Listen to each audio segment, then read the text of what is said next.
Wow, কত সুন্দর ছাগল ছানা। মনে হয় এর মালিক একে এখানে ভুল করে ছেড়ে চলে গেছে। আমার কোনো মালিক নেই, আমার মালিক আমি নিজে। এটা তুমি বলছো? তা নয় তো কি, এখানে কি আরো অন্য কাউকে দেখতে পাচ্ছ? ভূতিয়া ছাগল পালাই। বাচ্চারা দেখো, আমি কত সুন্দর ছাগল ছানাকে নিয়ে এসেছি। ম্যাম, এটা তো কথা বলা ছাগল ছানা। দেখি তুই কি পাগল হয়ে গেছিস নাকি? ছাগল ছানা কখনো কথা বলতে পারে? হ্যাঁ ম্যাম, বলে তো শুধু ম্যাম ম্যাম। তুমি শুধু শুধু ওদেরকে বলতে যাচ্ছ, আমার কথা তুমি আর কেউ শুনতে পারবে না। ম্যাম দেখুন দেখুন, আবার কথা বললো। ডেঙ্গি, তুই কি ফালতু ফালতু কথা বলছিস? এ আবার কোথায় কথা বললো?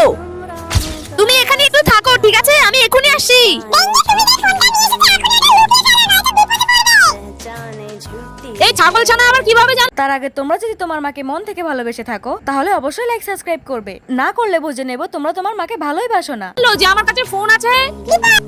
ডেঙ্গি, তুই স্কুলের মধ্যে ফোন নিয়ে এসেছিস? তোর তো খুব পার বেড়ে গেছে। দে ফোনটা। তোর এই ফোন এখন অফিস রুমে জমা থাকবে, বুঝেছিস? আরে এই ছাগল ছানাটা তো ভবিষ্যৎ বলে দিচ্ছে। আরে আমার ঘড়িটা আবার কোথায় গেল? তোমার বইটা পিছনে ছেলে দাঁড়িয়েছে। ভোটো, দেখি তোর ব্যাগটা। আরে এই তো আমার ঘড়ি। আরে এই ছাগল ছানাটা তো খুবই কাজের, একে আমি আমার বাড়ি নিয়ে যাই। বুনু, তুমি চলো আমার সঙ্গে আমার বাড়িতে, ঠিক আছে? ইয়ে, চলো।